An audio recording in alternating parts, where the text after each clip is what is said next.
We got a heavy hitter this week, man. And I don't know if my brain is in the right space for this. It's intense. It's a big one. It might be my favorite music video of all time. That's right. It's The Strokes. It's going to get me every time. We're doing Helena by My Chemical Romance. You cut me off before I could talk about Clarity. Or Forgive Me, Futures. Futures. Anyway, let's do it.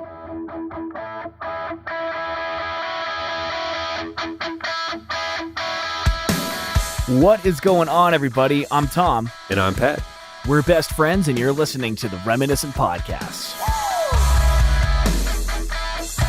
Yeah, man, this is the big one. We've done a lot of music videos on the show, and I feel like half of them we think are really good. The other half we just like to talk about how kind of low effort, low quality they were. And this is, in terms of that God tier ranking system, I would say this is God tier music video. Probably my favorite. About as good as it gets, given the genre and the time period we talk about. I'm not sure there's much better out there other than other videos by this band, you know? Right. We joke tongue-in-cheek about Taking Back Sunday being not like the most outstanding music video band. You're not like, I mean, the Flavor Flav thing was funny, but every time MCR came out with something, it felt like an experience. And we kind of, the more we learn about Gerard Way and his comic book mind and his world building, which we'll get into later, but, you know, he's a creative dude for sure, to say the least. I guess that's a gross understatement, but yeah, every video is an experience, and it's a super interesting. And I'm glad to talk about this one because watching it again gave me the feels. I'll be honest. I like that you said, especially for the genre, because I mean, when you talk about legendary music videos, I mean, Thriller is always like the one that comes to mind, whatever. But those are also like super high budget, top artists of all time. And it's really cool to see, like, in the grand scheme of things, My Chemical Romance, while really important to the genre, to like the music industry as a whole, is pretty inconsequential. I hate to say that because of how important they actually are to me, but this relatively small band, and especially at this time, wasn't that huge, doing like really full throttle committing to the style and the sound and the visuals, and I mean, just really, really going for it. I think really pulling it off, giving it a huge effort. Sum 41 did a whole music video where it was the action figures in a room, and it was we just bought it and we ate it up and we loved it. We're like, this is cinema. This is a film. This isn't a movie. This is a film. And then you get to Helena and you're like, oh, we were just children then. It seems like such a simpler time. So yeah, no, it's there was thought and care, and it was awesome. You wanted to talk. I don't want to get too far ahead of myself, per usual. You wanted to talk a little about the band and the album, and kind of like back up just like a second, right? Yeah, I mean, just kind of the band as a whole. I know we've talked about this band before, and I've probably shared this idea, but I remember like a couple years after My Chemical Romance broke up, revisiting some of their videos and just like feeling like way too late. I really appreciated the fact that the whole band seemed like a performance piece, and it was way greater than like just the music, which, you think of like most other bands in the scene, like what's their brand, what's their visual, what's their aesthetic, like do they really have one? And I really, really respect My Chemical Romance for like doing something that was so risky and fully committing to it, and like unabashedly, right? Just so hard going for it. And it made me think like how many bands could have or do have pulled this off. I mean, a couple come to mind that are more in like the thought I have is like 13-year-old first discovers what they think is metal kind of band with like that kind of visual, like the dark eyeliner and the white face paint, but it's always like kind of fucking corny. Like it seems very like genre of them to do that, but something about My Chemical Romance, it seems so like they're not trying to be cool. Like that is an externalization of their soul or something. Like it feels natural and like a risk that has been greatly rewarded because it was authentic. I don't know, man. I've got so many like so many complicated thoughts about this band because they've done things that I haven't seen many other bands do. And, you know, we talk about like Max Bemis style risks, like he really goes for it. Sometimes it falls short, but when it hits, it like really hits. And I feel like this band's entire career was just like a massive swing of like unbridled dedication. And, you know, again, how many bands have tried to do something of this, like the dark, the creepy, like the goth thing? How were they so mainstream? Like the band doesn't even make sense how good they were. Like, I don't know, man. I've got a lot of thoughts, but yeah, just to take a more of a 10,000 foot look at it, to add on to what you were saying, like you think of bands that had, you think of Kiss and Gwar, even like bands that have or even like Slipknot, I guess, with the masks, like bands that have a thing, right? Theirs wasn't too intense. It was just makeup. And we haven't talked about this topic in a while, but interviews with Brandon Flowers of the Killers, where he idolized the New York Dolls and stuff and brought a little bit of glitz and glam back into the scene. We talked about, like, you know, when we started the show, we try to track different paths as to why our high school experience was as weird as it was with, you know, the hair and the type, you know, and we haven't talked about this in a long time, but some of the face makeup and stuff, like to have a thing like that, you know, we talk about that window where the weirdest things were able to be really cool and sold in malls. You know what I mean? Like for this type of thing to, you know, Hot Topic to be a store that even happened was such an interesting development. You know, a few years here or there, I'm not so sure that look gets so widely in mall level celebrated, right? We talk about some of the hits that we've come across in the last few weeks. You know, Soko Amaretto Lime off of Your Favorite Weapon, which is a recent episode we did, was kind of a sorority anthem. You know, it reached, you know, social circles and high schools across America. Not to be too like, well, whatever, make it a slow jerk off motion or whatever. But like, no, it was weird. You're right. I think you're right to say that it was weird that this was as popular as it was and so good.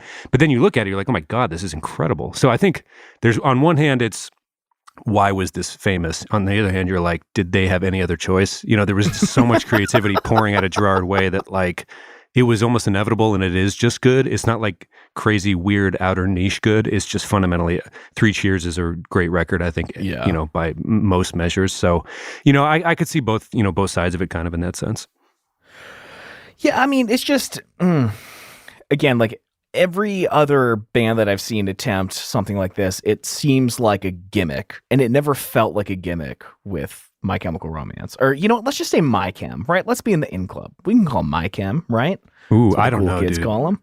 I remember we did our like reunion show draft episode. Oh yeah, and that na na na na na na na na na na song that like neither of us had heard when we did the episode. We were like, we are exposing ourselves so hardcore right now as the posers that we truly are. But so I don't know if I'm ready to call him My Chem quite yet. I'm still learning, still a young pup in this game. But you know, I don't know if it is. I don't know if it's a gimmick. You know, Gwar, it's a gimmick. ICP, I don't know if that's a gimmick. It's like a religion now. But you know what I mean? Like some of these things, they're right. Pretty outlandish. They totally remade the aesthetic for Black Parade. And we'll get into which is more defining for them later maybe. But so it's not like they stuck to the vampire look forever. It was kind of moving from album to album. You know, I was listening to a pod recently where the guy from Thrice hosts a podcast, and he had Gerard Way on. And he was just talking about this concept of world building and the comics and how he watched Star Wars as a kid, and how there was an older high school guy who was kind of uncool that was the dungeon master for his third grade group's like D&D game that was ongoing for like years. And he just fell in love with those two things and the worlds and the galaxies. And, you know, it's interesting to see him embody, you know, what the whole Three Cheers for Street Revenge, not that it's a concept album even, but the look and feel of it, right? I mean, you talk about Jack White, some of the other people in the early 2000s rock scene that were even looking at color schemes or something like that. You know what I mean? Being mindful of everything we consumed about the band. And there was a lot of care. More care, say, than the action figure music video Sum 41 did. Not to on that too heavily, but you know what I mean? Like there was the whole goofy pop punk fart stuff, which was totally in our wheelhouse. But then there was more like exquisite goth. Is that like the subgenre we're dealing with? You know what I mean? Like snappy dressing goth. I don't know if that's what Gerard Way was, but you know what I mean? There was a very specific, you know, chic, not even chic, but you know what I mean? There was definitely a look and feel to Three Cheers that was captivating. Well, the South Park goth kids are very angry that you just called them the vamp kids, but I'll let it slide. I'll let it slide. Vamp Nation, dude. Vape Nation, Vamp Nation are gonna have to go to war soon. Vape Nation. Vape Nation. Yeah, they were onto some different stuff, and again, really admire the commitment, and I feel like they just gave it absolutely everything they had in them in this video. And we'll talk about it in a bit. There's also like a couple cool behind the scenes videos from MTV too that we were I'm jumping ahead. Can we talk about how lucky it was that it was raining that day in LA when they shot? I know. Like that's a win. Number one, that you're like, the universe needs this to be as good of a video as it's about to be. You know what I mean? Like when they're carrying, I don't want to talk about the scene where they're walking down the steps yet, but when they're carrying it down the steps, they're actually screaming in the actual rain. Oh my God, yeah. And there's just something about everything, those behind the scene videos that MTV2 has, which has been actually a very fruitful resource for us doing research on the show. Kind of those throwaway in between commercial clips or whatever. But yeah, how cool. Just really cool. And then you learn stuff. Well, I'm stealing all your thunder. Do you have fast facts? Am I stealing your fast facts? I wish I had more. I got really into, again, the director of this video and some of the past work that he's done. Because again, like, the video's great. You got to, give a shout out to the people that made it. But it is the same guy that did I'm Not Okay, Marc Webb. And in the behind the scenes video, they said something about, like, Gerard was saying, Mark told us that if they didn't hire him for the next video, he would, what was it? He would come after their pets. Yeah, he would publicize their addresses and tell people to capture their pets or something. Like something totally goofy. So like obviously it's just like a fun band to work with. Obviously, I mean, this dude Marc Webb has done some amazing work. Let me read some of the bands he's worked for, and there's actually several music videos that we have either talked about or we are planning on that he's done. Let's see, we have Green Day, Weezer, and Yellow Card. He's done Ocean Avenue, which we've talked about. He did She Hates Me by Puddle of Mud. Maybe not some of his best work, but it was still a fun video. With that said, one of my favorite pieces we've done for the site is how that's secretly an episode of Friday Night Lights, because Minka Kelly is just in it, and there's like that huge football scene at the end. I think it's under talked about. Like, we talk a lot about the Reason by Hoobastank on the show just because it's my favorite heist movie ever. But yeah, the Puddle of Mud, She Hates Me. It's not just like, it's like a throwaway ha-ha song, but it's a pretty good episode of Friday Night Lights within that music video, I would argue. Yeah, sure. We also have Maroon 5, Nelly. He did Gives You Hell by All American Rejects.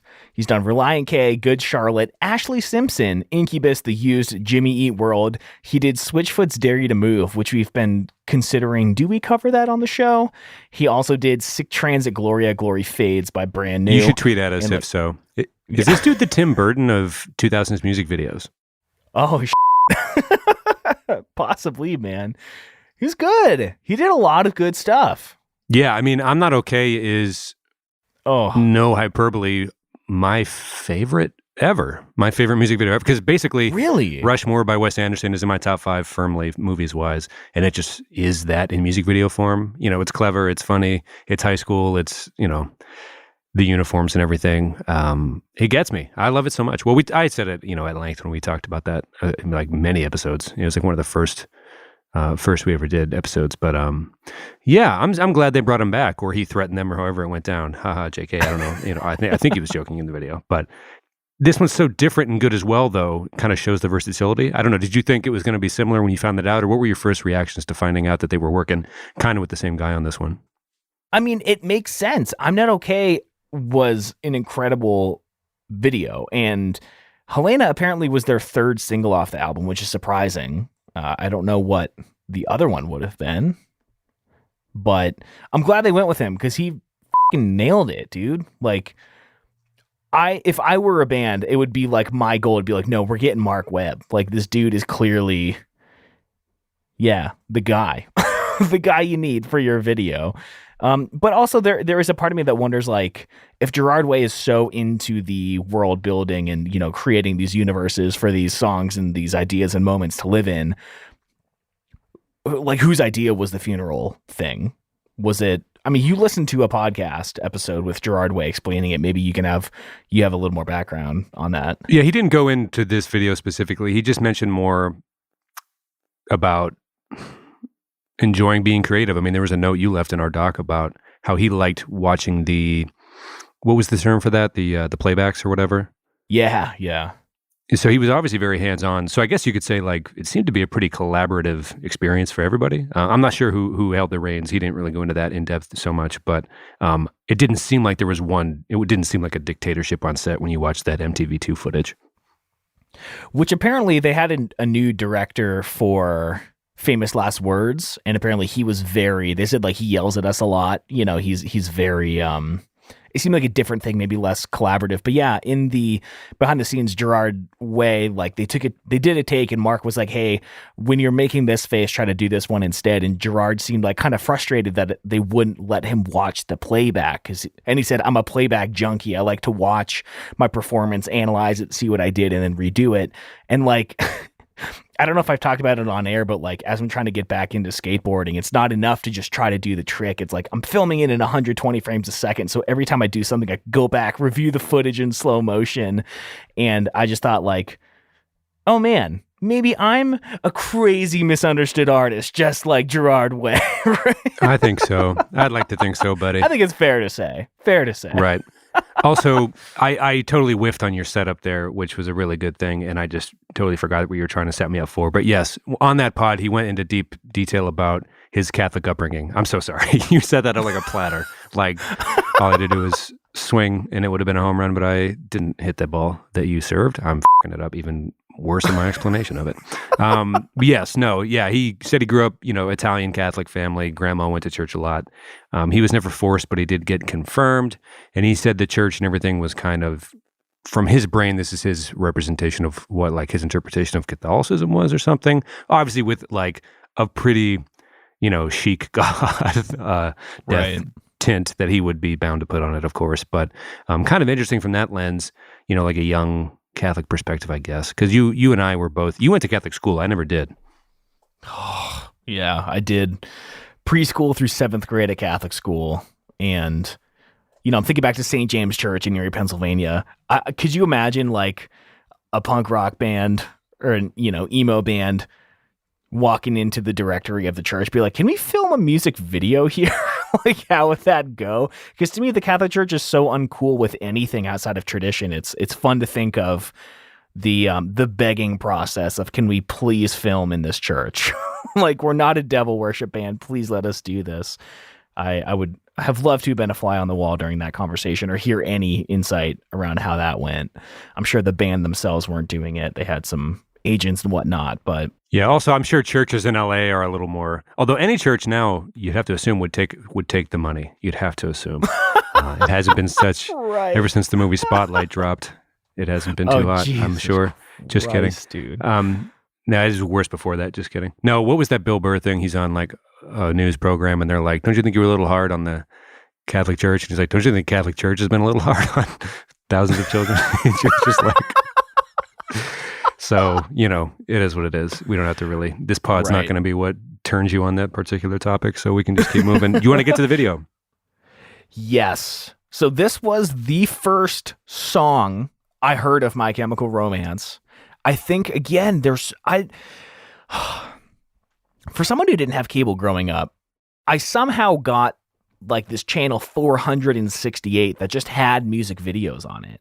And at one point I came across this video, it was like an on-demand type thing. And I just remember, I remember like you guys coming over to my house one day for band practice and was just like, "Guys, look at this. This is the greatest thing I've ever discovered." And just watching this on repeat, like for an eternity, it felt like. I was obsessed with this song. And still to this day, I have such a visceral reaction to it. But yes, the video, it is. Oof. Let's just go through it. Sure. Yeah, I'll share my quick anecdote of hearing it for the first time. I think it was like the first iPod that came into our house, like a couple Christmases after probably the first one I dropped. But it was still pretty early generation. I think it was my sister's, but she was taking a nap. So I grabbed it and found 3 Cheers and just turned it on. It was just, with the earbuds, I was like convinced it was like sonically the greatest thing I'd ever heard. It was like, this is music technology at its finest, just like, oh my God, I've never heard any. Obviously, it was a really good album that, I had never heard anything like it. But in my head, I was like, this is what technology is supposed to be right now. I don't know if people in the past, when 8-tracks dropped or like Walkmans first came on the scene, people are like, this is like, listening to a moment right now. Anyway, obviously we know now that earbuds and digital like flat, song files aren't necessarily the greatest, but at the time, I was fully immersed in my little iPod life, so I was very pumped. And I'm kind of glad 3 Cheers was there for it. They open up and they're handing the programs out. They're walking into the church, and the art that says Helena on those little programs. My first note here: that would make a pretty sweet little zine if there was just a zine called Helena in a random scene, and there was like a little handout pamphlets there. I kind of like the art. Just that shows you the attention to detail that you're about to experience in the whole video. Just because like they took the time to design the art for the Helena pamphlet, or not. It's not a pamphlet at a fucking funeral, but you know what I'm trying to say. Whatever. What is it? I guess, is there a program for it? Yeah, I guess there is. Anyway, they were awesome. I like them. Yeah, and we see, the bassist or the other guitarist doing the incense, walking down the aisles with like this really... I love how everyone's faces are so... It's like solemn, but almost like borderline expressionless. And I know that this is like a funeral, but having gone to more Catholic masses than I can possibly count, that was kind of the vibe of any Sunday. It was like, no fun allowed. Like, we're going to make this smell real weird in this room. We're all going to look like we've done something bad and pray about it. And I remember the smoke being kind of a special occasion thing, though. I don't know. Maybe it was like an Easter. It was an Easter thing, yeah. Okay. Yeah, so maybe this is just... Is amalgamation the word I'm looking for? Just like a collection of all of Gerard Way's Catholicism thoughts just kind of puked into this? Well, this song is about losing his grandmother, whose name was Elena, and her friends called her Helen. So it's about losing his grandmother. So in his mind, this is a very monumental occasion. So it makes sense that they would be doing that. Gotcha. Okay. Well, yeah, that would be the most religion influence on his life, according to that one interview. So that makes sense. It makes it way more intense. I did not. That's a like bury the lead much. Like, holy shit, I didn't know that's what. I don't know that was. I didn't know that nugget about his grandmother. That's hugely important, I think. Yeah. So the song starts off the little palm muting single notes, and he's at the what do they call it? The pulpit, and then altar. Ticka, and the dancers break out, and he's directing this whole crowd from up there. And it gets intense, like real fast with choreography. Yeah. And the crowd just how do you feel about the him controlling things stuff? I thought that was like, I don't know. What do you think that meant? I don't know. That's a loaded question. But, we talk about his creativity and stuff. Like, he's just kind of molding this world that he can live in to deal with grief or something. He talked in that one interview I was keep referencing a little bit about hiding within the character and being more true to himself through the characters that he's hiding behind. You know what I mean? Like, is he creating a world to deal with certain griefs and stresses throughout his life or something? Do you think that's what that was maybe? Or I don't know. I just thought that part of it was almost, you didn't need it. Like, because it would have been a sweet video if he wasn't kind of concocting this whole, in his mind, very special version of his grandmother's funeral, maybe. I don't know. I just thought that was really interesting because I didn't remember that aspect of it. Like, more notable versions of that were, there's a brand new video where he's like in a bar and it's like a sleazier version of the whole control the rest of the people in the video gimmick. But which is Sick Transit Glory, Glory Fades, directed by Marc Webb. You don't say. There you go.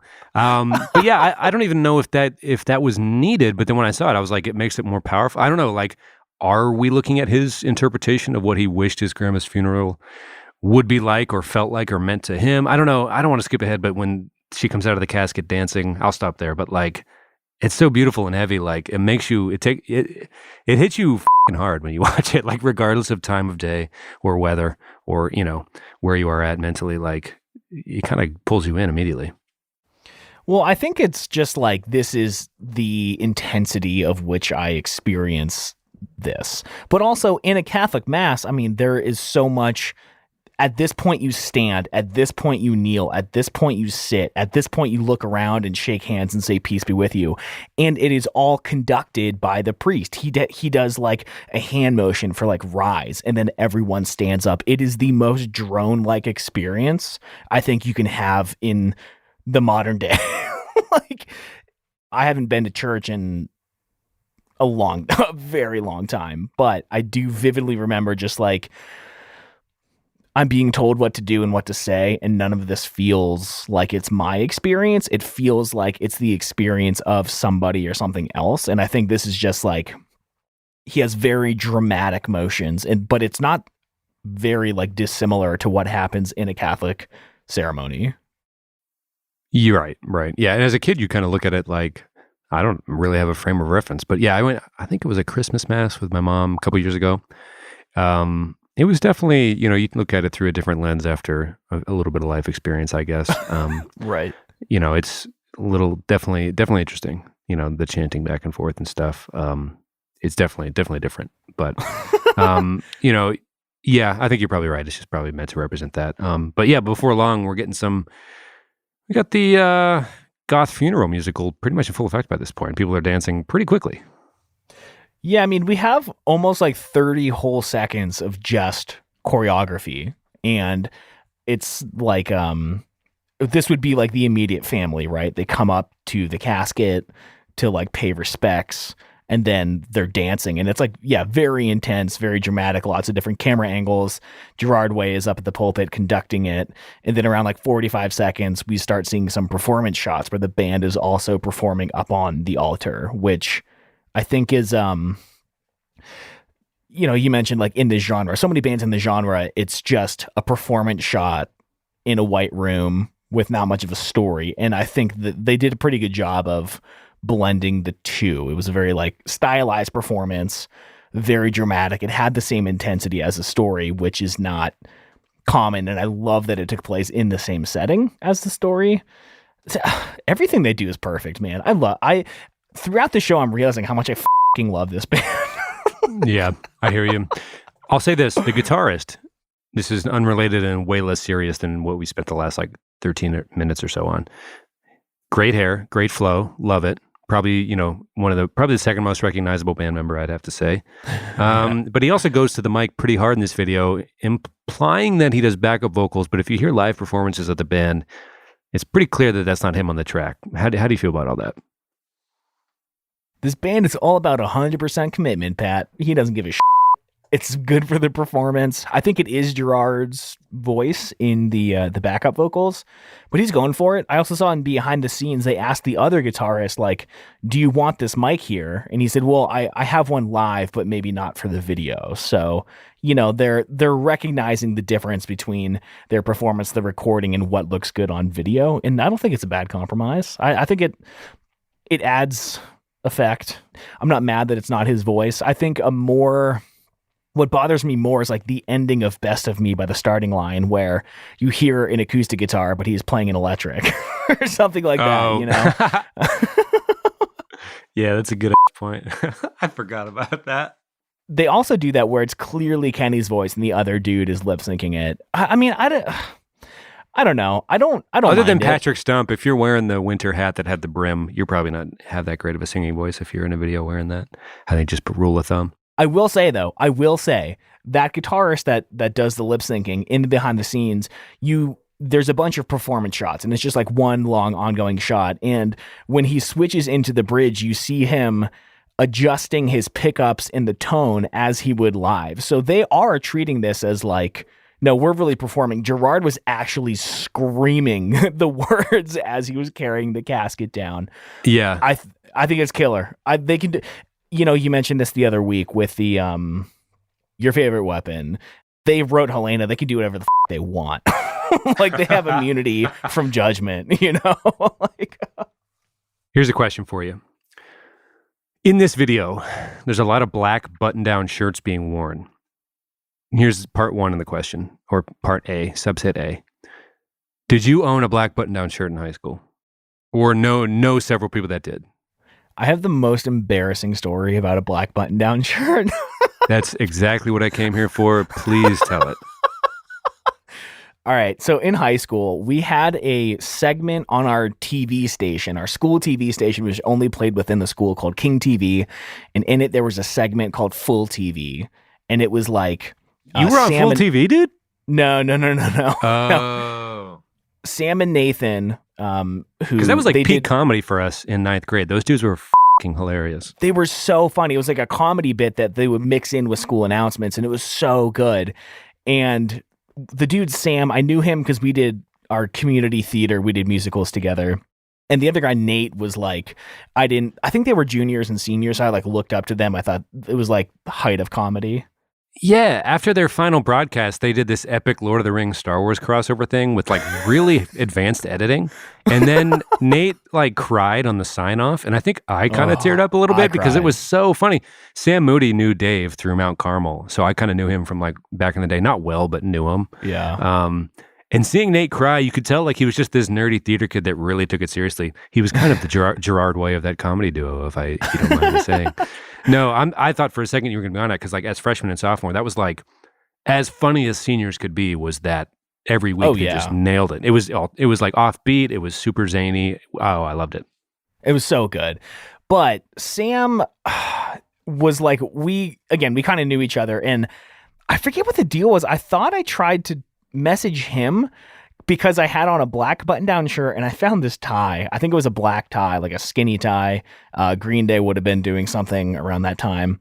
And American Idiot status for sure. Yeah. And I messaged him, who I thought was Sam, saying, I remember... It's so embarrassing, Pat. I remember saying, quote, "Dude, I'm dressed so goth right now." And I was like so proud of it.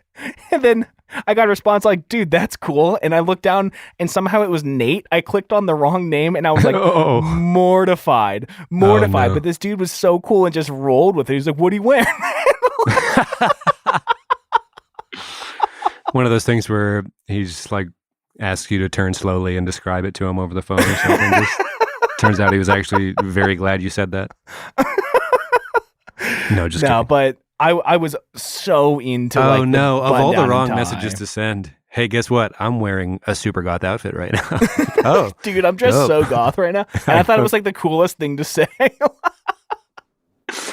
Yeah. Well, your transition from little DC skater boy, BOI that is, to full on, I don't know. You had a little. I don't know. I don't know if you actually had a goth phase or if you just went into like seventh you grade, transformed with what the pop punker of the scene meant. I feel like kind of were always the pop punker of the scene.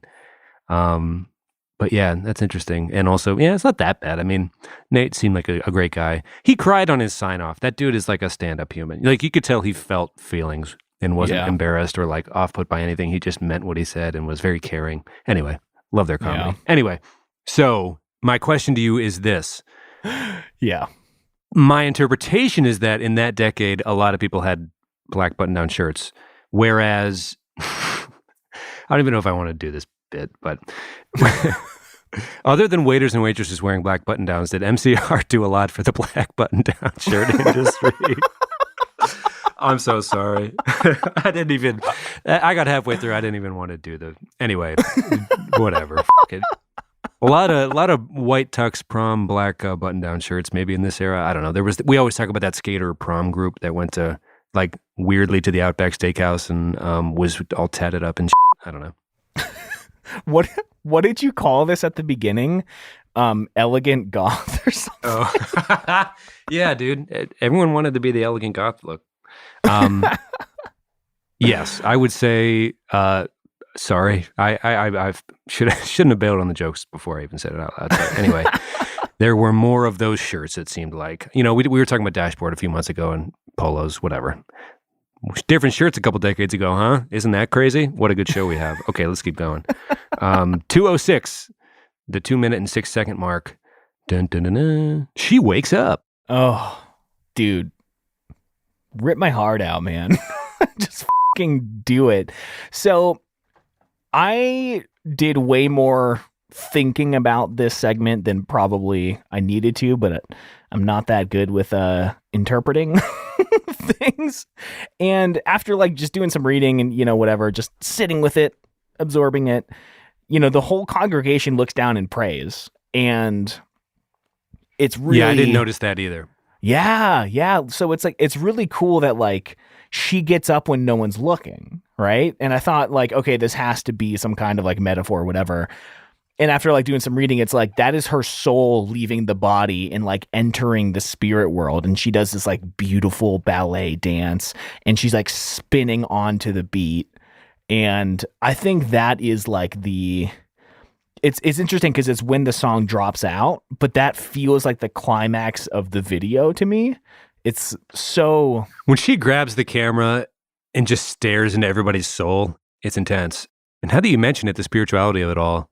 You know, on that one pod, he was talking about how he's read Aleister, is it Crowley, his book on magic and stuff, and has just read up on witchcraft, you know? And I guess there are types that you want to make the world bend to your will and types that want to make your path intertwine with the best interests of the globe or whatever type stuff. I'm butchering this explanation, I'm sure. But it's interesting to see that kind of interpretation of the soul leaving the body as like a ballet, as like, I don't know, just like an art, like a mindful interpretation of what that might be or look like coming out through his art. You know, I don't know. This is really just code for, hey, isn't Gerard Way good at his job? I mean, we're just kind of, whenever we do MCR episodes, that's pretty much what we just repeat to each other for like 40 minutes. But no, I hadn't noticed that the people's eyes were closed. The dance, as with the other dances throughout this entire music video, is just exquisite. Well done. The choreography, credit to that dude in the MTV2 video who seemed very nice and understanding and everything. It's gorgeous. It's beautiful. It's not some 41 action figure shit. Nobody's doing Rodney Dangerfield spin-off dive competitions. It's like a legitimate, I don't know, it's a legitimate, you know, goth funeral musical, of which I'd watch the feature-length film. You know, I'd watch the feature-length version of I'm Not Okay, and I'd watch the feature-length version of whatever this movie is. You know what I mean? It's, you can't really look away, and you feel it big time when they fucking cut to the umbrellas after her dance. After she grabs the camera, they cut to the umbrellas, and everyone's doing that like militant march down the steps. I don't really, I like, you know, this doesn't happen to me a lot. So I like it when what I'm trying to convey is that it says something that I felt this, I guess, but legitimate chills when they're marching and he's screaming on the side of the casket and you find out later that it was real rain pouring down on them. It's just like, you know, damn, nice job, guys. Good stuff. I don't know. Other than to be insanely complimentary of all of it, I'm not sure what else to say. You know what I mean? And of course, it's a song from our youth, so we're going to react a certain way to it. But, you know, it's incredible, right? I don't know. It's just you can't help but gush. Yeah. Also, my real question from before is, did Black Button Downs have a moment? That was my real question. They did, Pat. They did. Cool. Bringing you the important information here on Reminiscent. Yeah, I mean, I do truly think this is, especially for the genre, the best music video that there is. I would hear arguments for others, but I would disrespect your opinion the whole way through. And I wanted to talk about this before we exit. Gerard Way, when you listen to his interviews, he has a peculiar voice, I guess you could say, not to be negative, but his growling vocals on this record and in general, but in this song especially at the end, it's like an instrument in the band almost. It like defines their sound so much. I guess as any lead singer does, but do you know what I mean? Like when he's just like, when you carry on this way, you know, just like the way it's coming out and you get to see him, the visuals of him marching down the steps with the weight of his grandmother on his shoulder, kind of just letting it rip. And then you hear the actual studio version. You're just, I don't know. I think maybe we've been underselling this whole time how much Gerard Way as a vocalist made this band pop. You know, like there's just something about that growling intensity that it's just exquisite. It's hard to, oversell it. I don't know, right? I don't know. I'm talking too long. Say something, right? I mean, like, here's my question. Have we been talking enough about his vocals all these years? No. I mean, I think he might honestly be one of the best frontmen of like our generation. Like in terms of, just like raw talent, the lyrics but the emotion that he conveys through it, and also the how dynamic it is. I mean, they've done a lot of different types of songs, some ballads, piano, I Don't Love You, like I did yesterday. And then you get like the raw of like the last chorus, When You Carry On This Way. Dude, he's fucking kills it. He's so good. Right. And especially when you hear, so good. Again, I'm only saying this to exemplify with the singing voice, but like the speaking voice is almost, I guess unassuming is what I'm thinking of. But then when he's rocking the mic, it's like, oh my God. You know what I mean? Like he really is able to do things with his voice that just add a lot to the whole product. Not to call it a product, not to demean it, but the art, I should say. But yeah, I don't think we're going to, I guess, get much more out of. Unless you had any closing thoughts, I know I'm just going to end up repeating that I like it a lot if I keep going. Well, I have 2 questions for you to close this episode out. Well, first, I was going to say gun to the head. And it made me think, if you look at the drummer's kick drum, there's like a ring of black tape around the head of it. And they had to tape up all of the like swirl of guns that he had on the kick drum. Little fun fact, if you look at that. But gun to the head, you could only keep one music video. The Reason by Hoobastank or Helena by My Chemical Romance. Which one are you keeping? Okay. Helena by a long shot, because I think if you haven't, for anyone who listens to the show, I don't think it's one of the best music videos. I just think it's surprisingly not the worst thing I've ever seen, and it's actually a pretty decent heist movie. I think I've tried to parse my words as I've talked about it. Do I like it better than I'm Not Okay? Probably not. Do I like it a lot? I do. Do I think those are the 2 of the best of the genre of the time period we're talking about? 100%.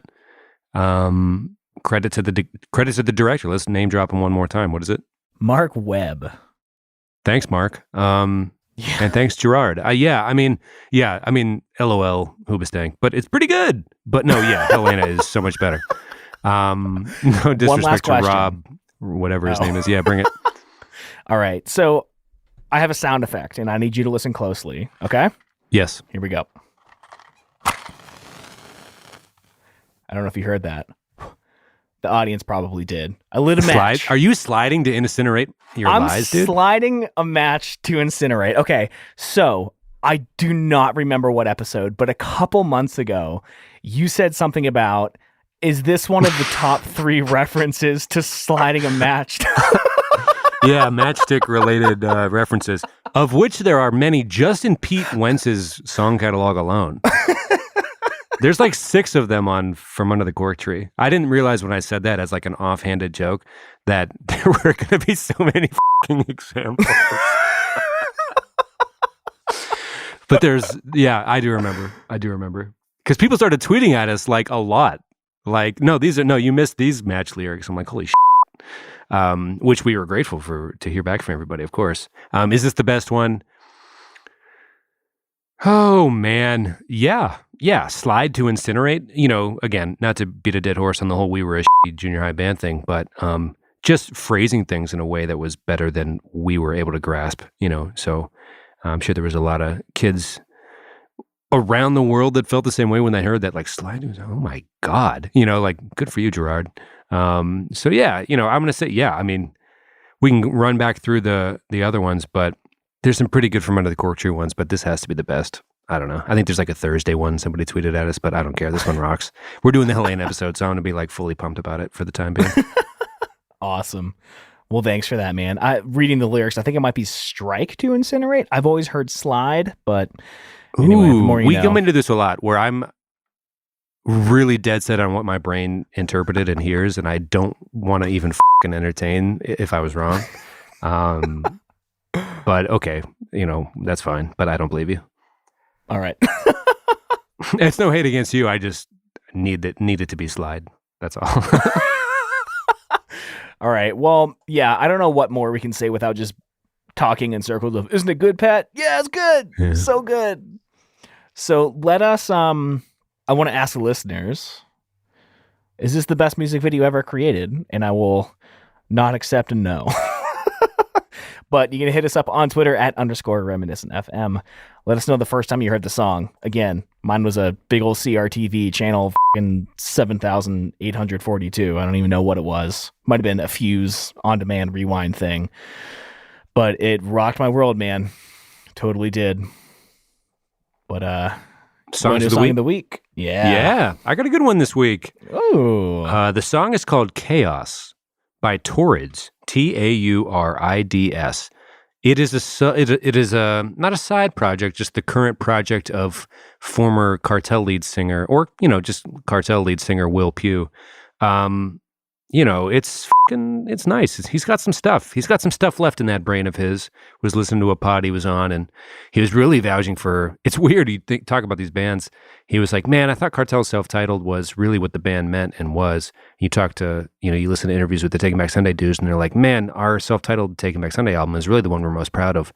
But that one Taking Back Sunday album kind of sucks. And I was trying to work my way through the self-titled Cartel one, and it's like, man, these dudes grew up and thought like the teen energy that they were like thriving on. They don't want to be nostalgia acts, but they are. So it's kind of sad to watch them avoid that, even though it's what their like wheelhouse should be. Anyway, what's cool about Chaos is Will has some juice left. Good on him. I don't know. It's cool. Would I like to see more Cartel stuff? Sure, but I'll take Torrids, whatever it is. It's fun. I like it. I think you'll think it's catchy and good and interesting. Nice. Stoked to check it out. State Atlantic put out a new single and music video called Wavelength. And it was fun. They did a really fun, like, we're going to leak the video tomorrow on Instagram Live. And they did this like 1 hour Instagram Live where they would have people say a number and they would play 5 seconds of the song starting at that number. And then at the end dropped a link for like the music videos. It was a really fun reveal since they're not getting their, I guess, formal album release and tour. They're just like putting out a song once a month until the whole album is out, which I think is risky and unique and good for them by, just kind of wanting to do the damn thing, not keep it from people. It's a fun song. It's, I don't think it's like their best work, but I'm really enjoying it. I'm enjoying the video and really excited for the new stuff they're putting out. Kind of a different, there's a different vibe to it. And I think it's really interesting. Excited to hear the rest of it. But yeah, Wavelength by Stand Atlantic, one of my favorites from Down Under. You do love the Aussies. Dude, I fucking love Aussies, dude. It's a fun accent. I'm not going to hate on it. Are we missing any 2000s Australian bands? I mean, AC/DC is like the most famous Australian band. Am I going to like totally Australian? I don't know. AC/DC, yeah. I had no idea. Yeah, them and Stand Atlantic are the only two bands from Australia. Just kidding. Tweet at us if there's an Australian band you want us to cover, just so Tom can listen to some Australian accents for a week. JK, I love you, man. This was fun. I think we got some drafts either before or after. I get the schedule confused a bit, but this has been fun. And if you are listening still, tweet at us with what you want. Do you like the drafts? Do you like the music video recaps? Do you like the album recaps? Obviously, we can't just blow through all our favorite albums and not have anything left to talk about afterwards. So we try to space these things out and kind of give you guys a mix of this and that. But would really help us out if A, you told a friend about the show, and B, let us know what direction you want us to take the show in. Do you like the sillier stuff? Do you like the more serious fake music journalist stuff? Do you like more nostalgic, I guess, stories from our childhood stuff? Or is the mix working? Let us know at _reminiscent FM on Twitter. Other than that, Tom, that's pretty much all I had for this week. Yeah, I filmed a little bit during the show to put on Patreon for later. Patreon.com/cleancutaudio. Check it out. But yeah, that's it. And we'll talk to you all next week. We got a draft coming up. And I love you, dude. I love you all. And talk to you next week. Love you, buddy. Bye. All right, yo, check it out. This is legitimately the greatest music video ever filmed. Probably one of the best songs from the decade. I will not be hearing arguments otherwise. But if you would like to confirm my thoughts, please hit us up on Twitter at _reminiscentfm. We would love to chat with you about your thoughts on this song, the first time you heard it. We just love talking to you guys more than anything in the world. It's really what makes doing this show so special and so fun. So please hit us up. We'd love to talk to you on Twitter. And we'll see you next week. We love you all. Stay home. Stay safe. Bye, everyone.